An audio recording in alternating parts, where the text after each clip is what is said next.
Hello, my friends. It's been a while, I know that. Speaking of it being a while, you know, if you don't follow me on Facebook, you don't know a lot of times what's going on. So make sure you follow me and see what's going on, because on Facebook a lot of times I will turn something and I will just post pictures. Well, you get to know who I am a little bit more as I get somewhat a little bit steamed up.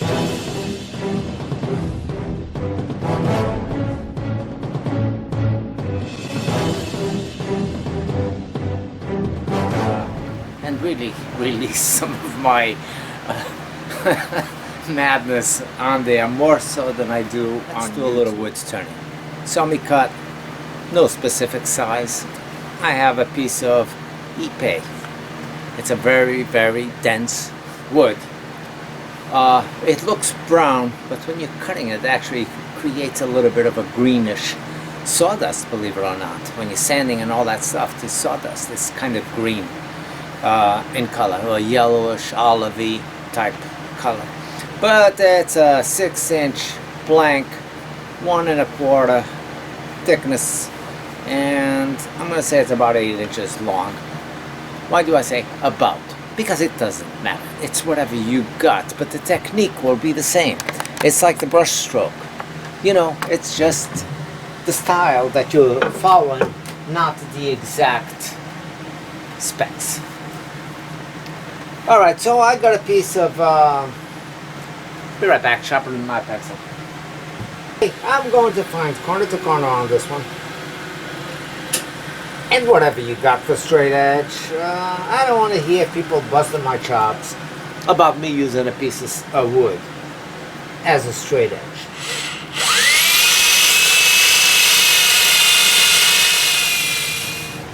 Now I could have done this with my usual method of just going spur drive, putting it here, making a tenon, and that would have been it. It would have been a little bit easier than this method, but this method gives me a great grip where I can do everything I want to do on the bottom of this without life center, and just go. And you're free to go and do your turning the way you want to do it. Now, the only thing I want to do is verify my points, my corners. If I look at this,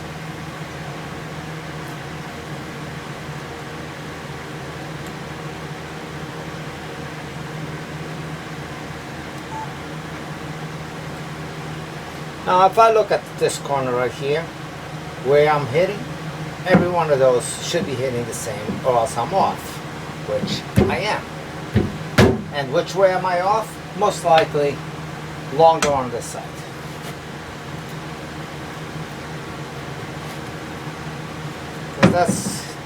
That's hitting. But these two corners should be equal, and they're not. Okay, so I'm slightly off from the center, and I don't like showing that as you know, like that it doesn't matter. It does. It does. You should be precise. I should have used a punch to get my center point, because when you're using the blunt of the drill bit, you don't know if you're hitting smack center, if you're slightly off doing that way. By doing a punch point first, then it would assure me that I had it correct.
So the inner circle, pretty much where I have to end up, the lowest point is right about here.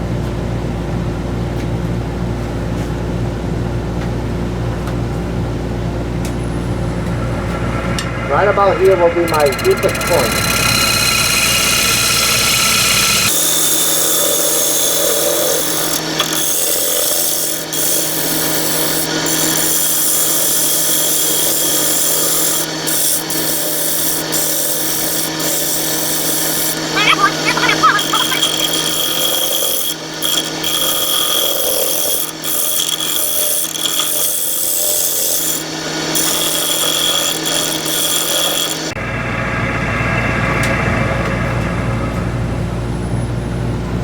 So you can see I'm starting to work here, and I almost got this. Gotta go inside a little bit more so this is not flat over here.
And I apologize about the background hum, but I got my my dust extractor going.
Unless you're really good with your tools, like some wood turners out there, that don't show you any sanding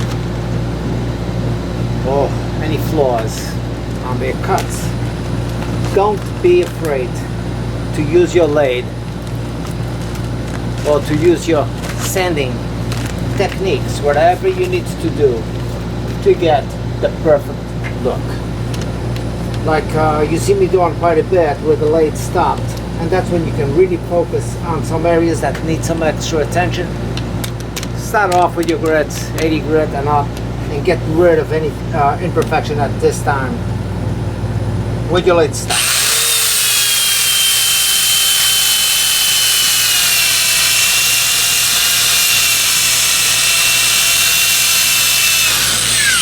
In my case, I got the spindle locked, and I go to this transition that was showing up a little tear up or tool marks or whatever the case may be in your case. lock it up, use your disc and lightly go in there and fix those problems.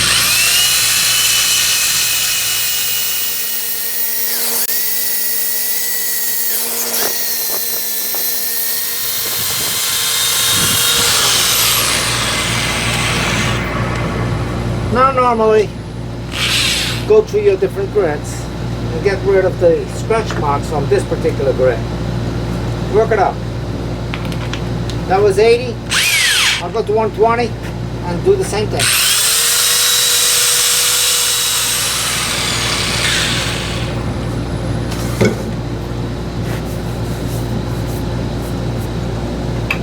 Time to flip it over and start concaving the opposite side. I do have a tenon here.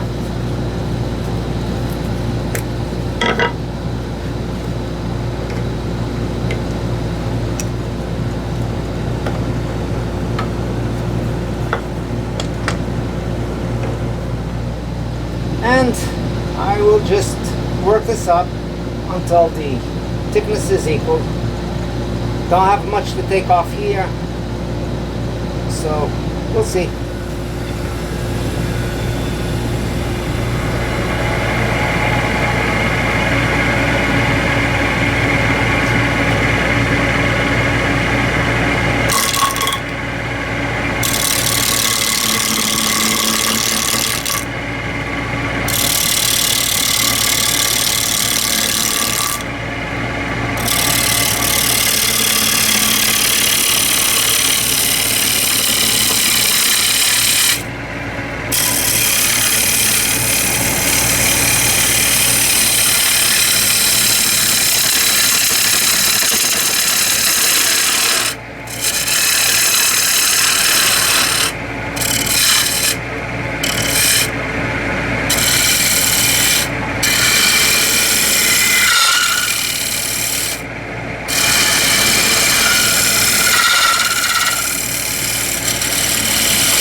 Nice and thin, 1/8 of an inch all the way through. You can see the profile going all the way through, same thickness, pretty much, all the way down. Now what to do with the inside, that's where you decide what you want to do. But if you want to take it out all the way, or create a vessel, and in my case, that's what I want to do. This is a decorative piece, not a functional piece. So I'm going to go in there and start hollowing this out.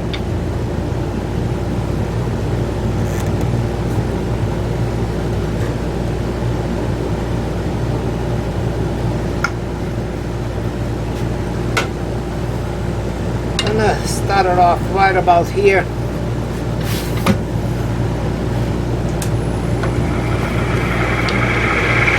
Right about here, and that will be for a leg.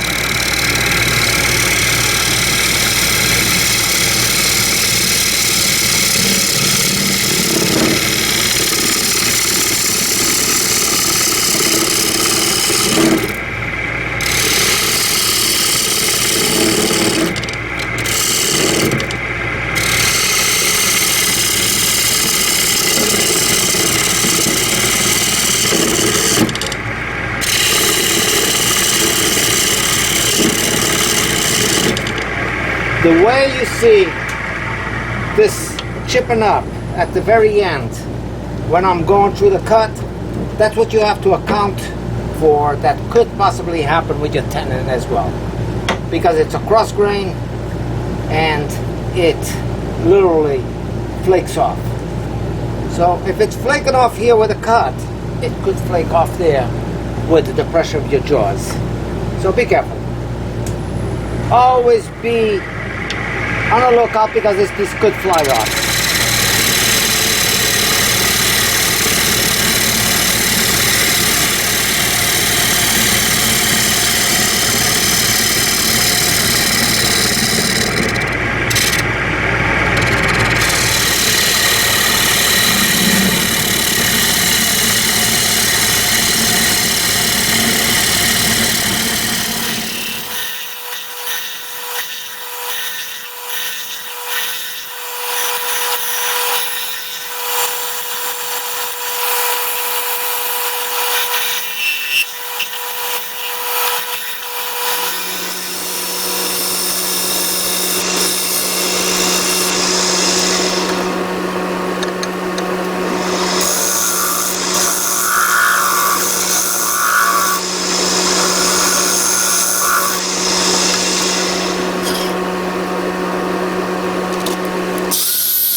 You know, something I want to bring up.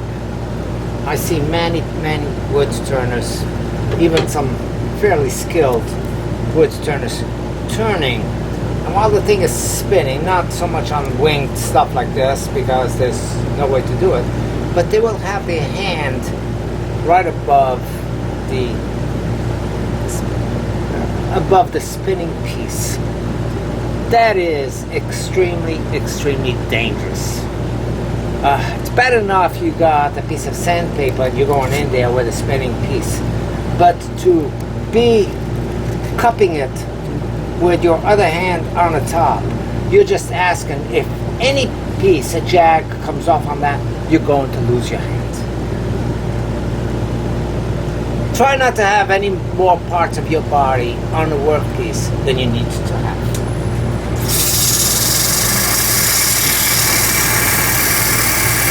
That's my opinion. Support your wrist if you need to with a secondary hand, which you should have a little bit of support. And keep your hand and your body out of the way. Because at this point, where the piece is already thin, and you're working on your finals, that's when a lot of things happen to the piece. That's when it decides to give way. That's when you are actually more comfortable, or you are most likely relaxed, thinking that nothing is going to happen, and that's at the point that you probably have increased your speed a little bit. So if you can, stand out of the way. There's no reason why I should be standing over here for this. There's no reason why I would need to be cupping any of this with my hand. What, in case if it flies off, because I have to hit the ceiling? But if it flies off, you're going to lose your hand for sure.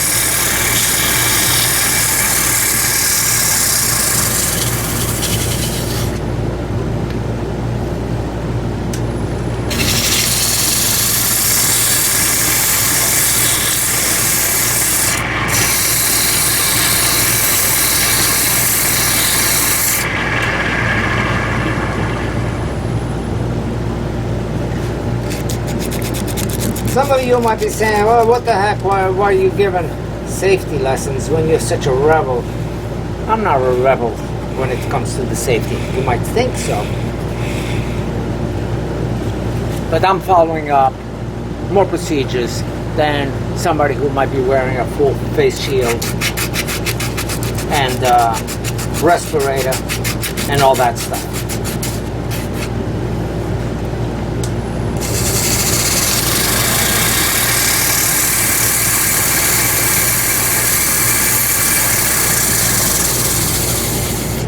Now I got these two stubborn spots here and here on the cross grain that are giving me a hell of a time to sand out, and I can't fit my sanding disc in there, and it's really not working with the method that I'm using.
Time to go in here with some steel wool and then finish it.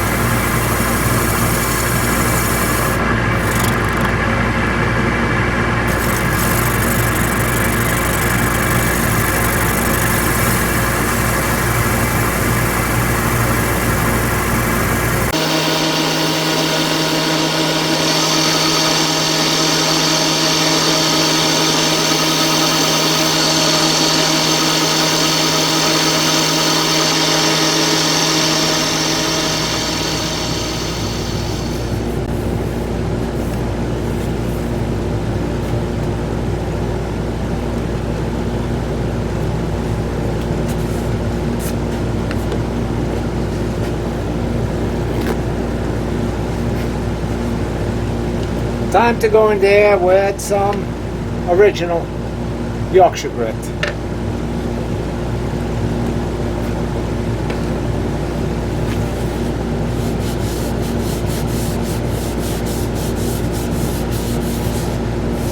If you want to improve the shine even more, use some sanding sealer before using the Yorkshire grit.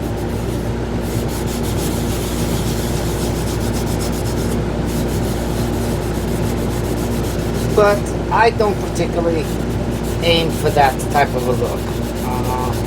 You know, I will get as much of a shine as I can between this and the OB shine juice. And that really is my finishes of choice. I don't go any exotic. Even if there's products out there that claim to do a good finish or a good complement to one that complements one another, I don't use that. I use what is readily available. This is readily available to me all the time. So, and I swear by it.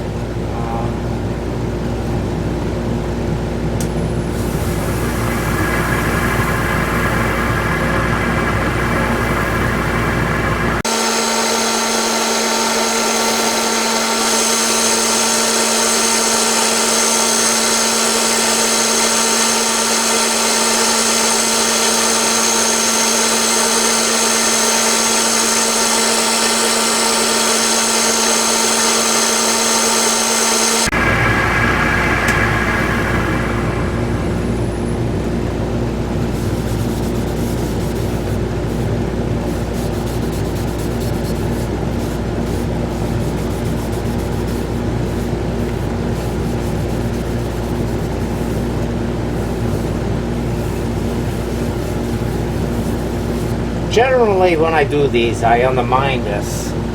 But on this case, I'm leaving it fairly solid. This wood is not going to split up on me. And I just wanted that nice, clean transition I got here. But I lost the little edge I have here, which is to receive a lid of some sort. If I'm going to put a lid on this. And I think I want to put a lid, so therefore I have to go in there with my parting tool and just make a little bit of a recess there so the lid can sit on there.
This recess works for more than one purpose.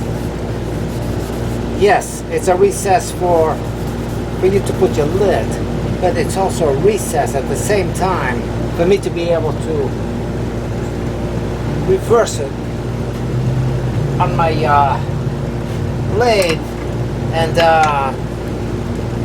get the bottom of it. So always kind of consider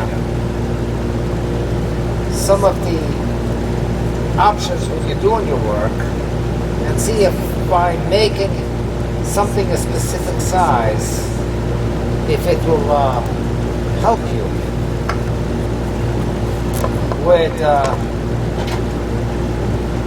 with your next step.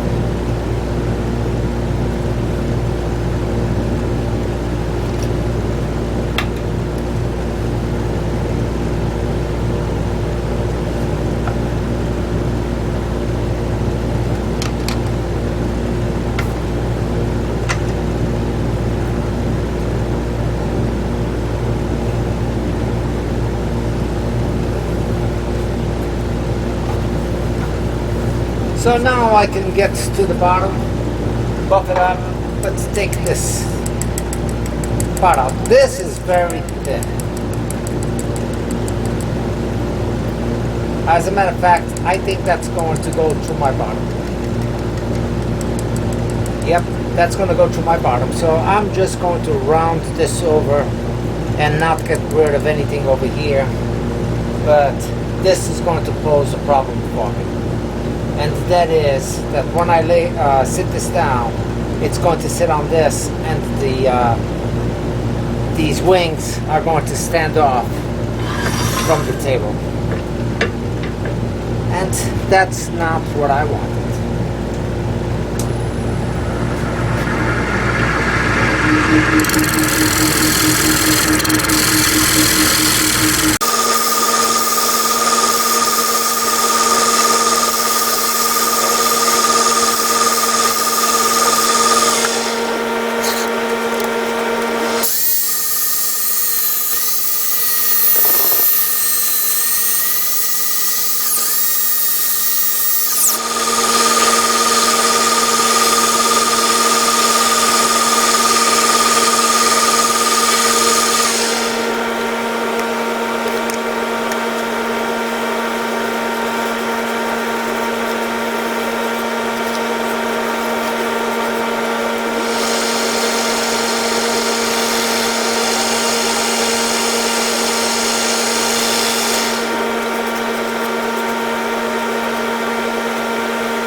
So here it is. That's the finish.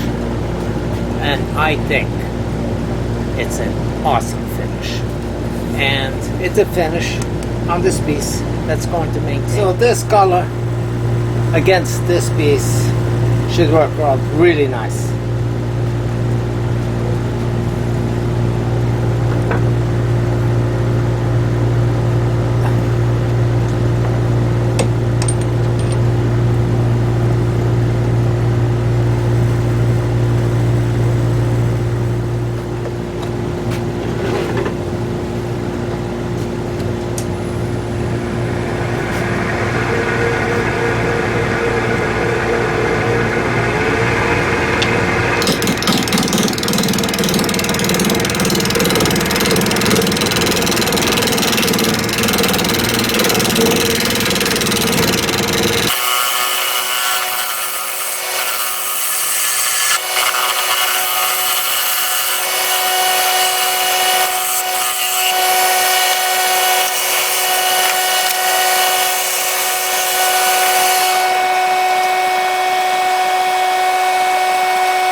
here it is.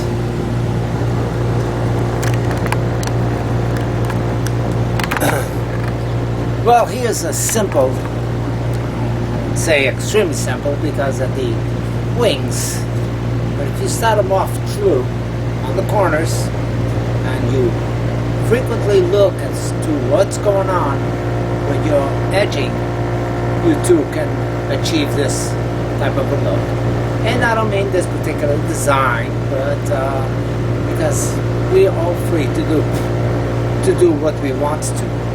Lid, nothing fancy on it. It's a one piece, including the finial, but I think it's a design that complements the rest of the piece. The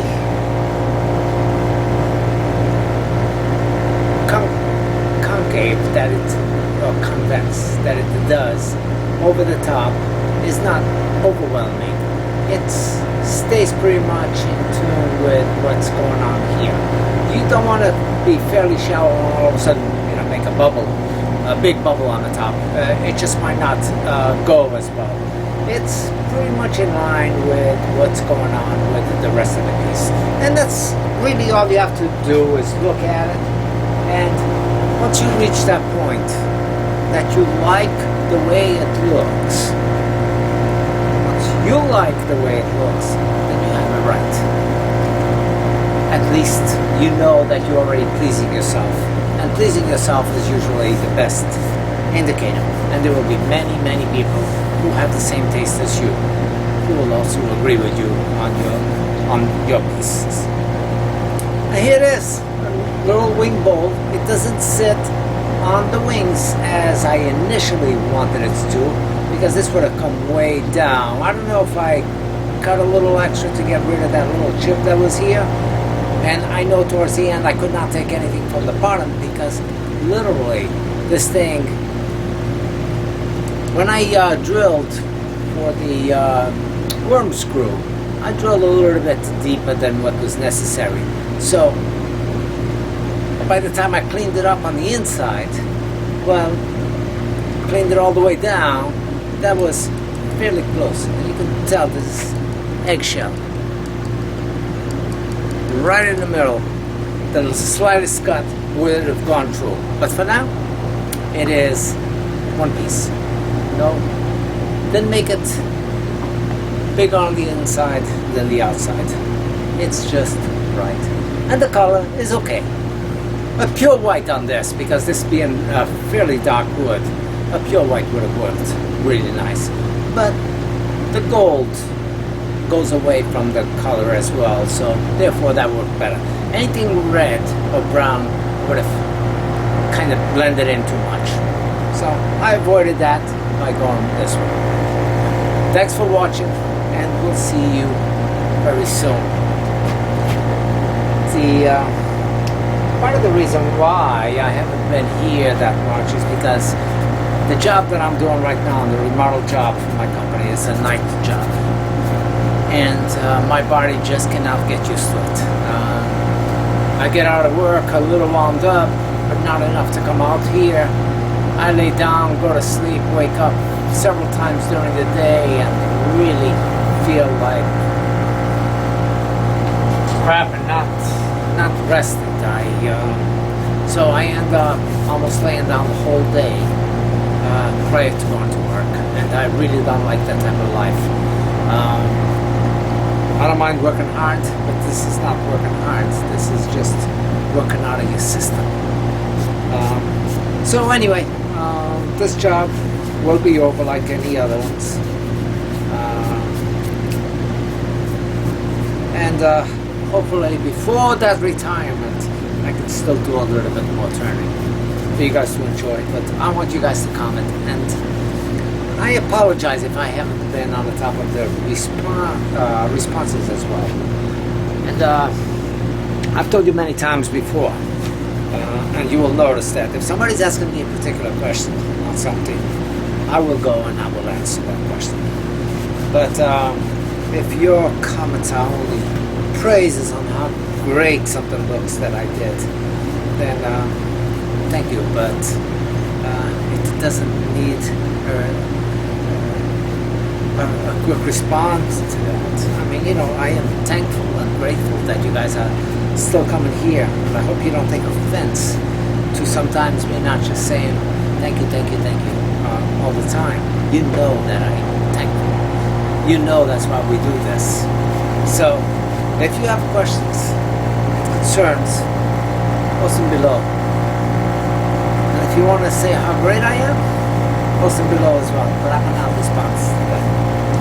Thank you. Take care. We'll see you again. Hopefully. Very soon.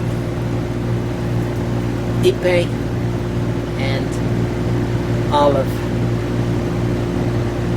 square rectangle truple or rectangle keepsakes. I like these type of boxes. You know, you can put little things in there, little gifts, and they are a nice decorative piece. Thanks for watching. See you soon.